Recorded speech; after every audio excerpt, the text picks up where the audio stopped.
அனைவருக்கும் வணக்கம். தன்னுடைய 5வது வயதில் வீட்டு வறுமையின் காரணமாக தேவதாசி பெண்ணிற்கு பெற்றோரால் விற்கப்பட்ட ஒரு குழந்தை தான் அடிமைத்தலையிலிருந்து விடுதலை பெற்றது போதாது என்று ஆயிரக்கணக்கான பெண்களையும் அடிமைத்தலையிலிருந்து மீட்டவர்.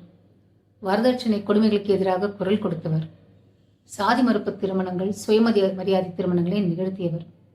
1937 முதல் 40 வரை நடைபெற்ற இந்திய எதிர்ப்பு போராட்டத்தில் மிக முக்கிய பங்காற்றியவர். இவர் மூவலூர் ராமாமிர்தம் அம்மையார்.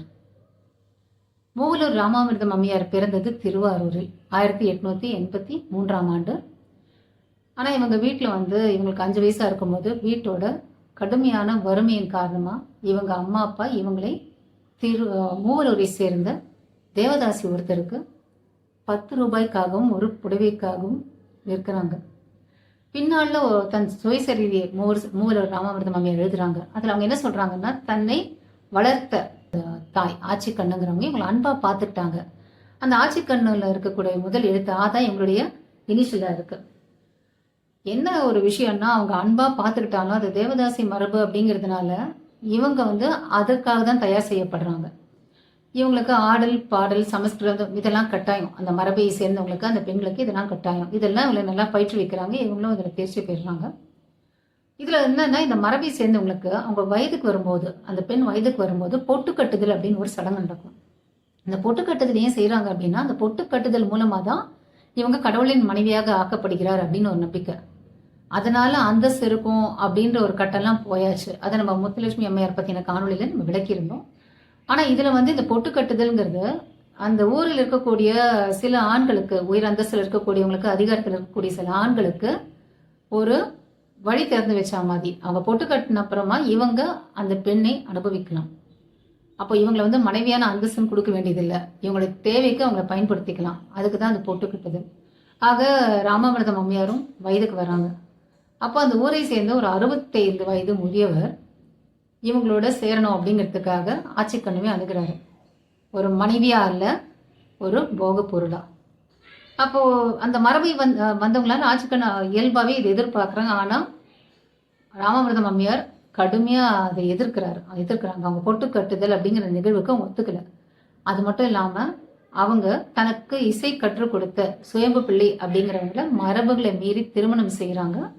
அது ஒரு சுயமரியாதை திருமணம். இப்போ அந்த சுயமரியாதை திருமணம் செஞ்சு தான் மட்டும் இதுல இருந்து வெளில வந்துட்டா போறோம்னு அவங்க நினைக்கல. இதுல இருக்கக்கூடிய பல பெண்களுக்காக தொடர்ந்து அவங்க குரல் கொடுக்க தொடங்கினாங்க. பல மேடைகள்ல, பல பிரச்சாரங்கள், பல பத்திரிகைகள் வாயிலா அப்படின்னு அவங்க பல விதங்கள்லயும் தொடர்ந்து பிரச்சாரம் செய்யறாங்க. சொல்ல போனா முத்துலட்சுமி அம்மையாருக்கு இவங்க சற்று முன்னோடி இந்த தேவதாசி மரபை எதிர்த்து போராடுறதுல. அவங்களுக்கும் இவங்களுக்கும் ஒரு 3 வயசு வித்தியாசம். மூவலூர் ராமாமிர்தம் அம்மையார் ஒரு 3 வயது மூத்தவர். இவங்க காங்கிரஸ் கட்சியிலையும் ஒரு உறுப்பினராக முதல்ல இருக்கிறாங்க. அப்புறம் காங்கிரஸ் கட்சியோட சில கொள்கைகளை எதிர்த்து இவங்க வெளியேறாங்க. பெரியார் வெளியேறும் போது இவங்களும் வெளியேறாங்க. பெரியாரோட இணைந்தும் தனியாகவும் இவங்க பல்வேறு போராட்டங்களை நடத்துறாங்க. அப்படி ஒரு முறை ஒரு மேடையில் இவங்க ஒரு நாடகம் போட்டுட்டு இருக்காங்க. அப்போ எதிர அணியை சேர்ந்தவங்க மேடைக்கு இவங்களை தாக்கினது மட்டும் இல்லாம இவங்க தலைமுடிய நல்லா சுருக்கமா வெட்டிட்டு, ரொம்ப சின்னதா வெட்டிட்டு போறாங்க. ஆனாலும் இவங்க எதற்கும் அஞ்சல. அதுக்கப்புறம் இவங்க தலைமுடியை குறைவாக தான் வச்சுட்டு இருந்தாங்க. எதற்கும் அஞ்சல. தொடர்ந்து இவங்க பிரச்சாரங்கள்ல ஈடுபட்டு தான் இருந்தாங்க. இப்ப தேவதாசி மரபை ஒழிப்பதற்கு இவங்க கடும் போராட்டம் நடத்தி இருக்கிறாங்க. இவங்க நம்ம முத்துலட்சுமி அம்மையார் பத்தி ஏற்கனவே நம்ம பார்த்தோம். டாக்டர் தர்மாபால் இவங்க எல்லாம் கடுமையா போராட்டம் நடத்தி இருக்கிறாங்க. பல மேடைகள்ல பல பிரச்சாரங்கள் தொடர்ந்து செஞ்சுட்டு இருக்காங்க. சமூகத்துல நடக்கக்கூடிய அநீதிக்கு, சமகால சமூகத்துல இருந்திருக்கக்கூடிய அரசியல் களத்துல இவங்களுடைய பங்களிப்பு மிகவும் பெரியது. இந்திய எதிர்ப்பு பிரச்சாரம் போது இவங்க திருச்சியிலிருந்து சென்னைக்கு, அதாவது தமிழர் படை அப்படிங்கிற அமைப்புக்கு திருச்சியிலிருந்து சென்னைக்கு ஒரு பேரணியா வராங்க. அந்த பேரணியில இவங்க முதன்மையா இருந்து வழி நடத்தினவங்கள இவங்களும் ஒருத்தர். அதன் பிறகு பார்த்தோம்னா தேவதாசிகள் விஷயத்திலையும் பொட்டு கட்டுதல் மரபை எதிர்த்து பொட்டு அறுத்தல் அப்படின்னு ஒரு நிகழ்வு நடத்தினாங்க. இதன் மூலமா பல தேவதாசி பெண்களை வெளியே கொண்டு வரதுக்கான ஒரு வழிவகுத்தாங்க. அது மட்டும் இல்லாம தேவதாசிகள் அப்படின்னு சொல்வதே அவங்களை இழிவுபடுத்துவதா இருக்கு. இனி அவங்க இசை வேளாளர் என்று அழைக்கப்படணும் அப்படின்னு சொல்லி அது தீர்மானம் நிறைவேறது. இசை வேளாளர் அப்படிங்கிறது இன்றளவு வழக்கில் இருக்கு. நம்ம இந்த காணொலிலையும் கடந்த காணொலிலையும் தேவதாசிகள் அப்படின்னு குறிப்பிட்டதுக்கு காரணம் அது எப்பேற்பட்ட சூழல்ல அவங்க இருந்தாங்க அப்படிங்கறது விளக்கதானே தவிர அவங்களை அடையாளப்படுத்த கிடையாது. இனி நாம இசை வேளாளர் என்று குறிப்பிடுவோம். இதற்கு அடுத்ததாக பார்த்தோம்னா இவங்க ஒரு புத்தகம் எழுதுறாங்க. இந்த சமூகத்தை சேர்ந்தவங்க எப்பேற்பட்ட பாதிப்புக்குள்ளாராங்க அப்படிங்கிறத வெளியில கொண்டு வருவதற்கு. அது தாசிகளின் மோசவலை அல்லது மதிப்பெற்ற மைனர், இதுதான் அந்த புத்தகத்தோட பேர்.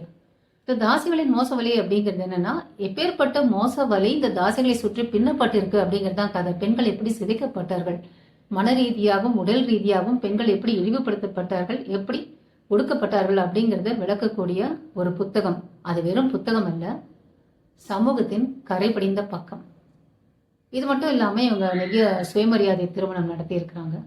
இவங்க என்ன செய்வாங்கன்னா, மேடையில் ஏறி நின்று திருமணத்தின் போது ஓதப்படும் சமஸ்கிருத மந்திரங்களை சொல்லி அந்த மந்திரத்தை தமிழாக்கம் செய்து அதில் பெண்களை இழிவாக கூறக்கூடிய கருத்துக்களை வெளியில உணர வைப்பாங்க, விளக்கி சொல்லுவாங்க. இவ்வாறு பல போராட்டங்களை பெண்களுக்காக சமூக நீதிக்காக முன்னெடுத்து இவர்கள் நடத்திய காரணத்தினால்தான் இன்று பல பெண்கள் சுதந்திரம் பெற்று வாழ்க்கையில் பல படிகள் உயரச் சென்றிருக்கிறார்கள். 5 வயதில் ஒரு அடிமையாக விற்கப்பட்ட குழந்தை தன் போராட்ட குணத்தினால் பல்வேறு இன்னல்களை கடந்து மாபெரும் சாதனைகளை செய்து தான் உயர்ந்தது மட்டுமல்லாமல் சமூகத்தை பெண்களையும் உயர்த்தி இருக்கிறது என்றால் அவங்களுடைய வலிமையான போராட்ட குணமும் சீரிய சிந்தனையும் தான் முக்கிய காரணம். இவ்வளவுதானா பெண்கள் அப்படிங்கிறது தொடர்ந்து இல்லை என்று அந்த காலம் முதலே பெண்கள் நிரூபித்து வந்திருக்கிறார்கள். விரைவில் அடுத்த காணொளியில் வேறு ஒரு முக்கியமான தகவலுடன் சந்திப்போம். இது முன்பு சாதித்த பெண்களை பற்றி அல்ல, காலம் காலமாக வீட்டில் வேலை செய்து கொண்டிருக்கும், வீட்டு பணியில் ஈடுபட்டிருக்கும் பெண்களை பற்றிய மிக முக்கியமான பதிவு. அவசியம் பார்க்குமாறு வேண்டி கேட்டுக்கொள்கிறேன். இன்றைய காணொளி உங்களுக்கு பிடித்திருந்தால் இதை லைக் செய்து ஷேர் செய்யவும் சப்ஸ்கிரைப் செய்யவும் தொடர்ந்து எங்களுக்கு பேராதரவு தருமாறு கேட்டுக்கொள்கிறேன். நன்றி, வணக்கம்.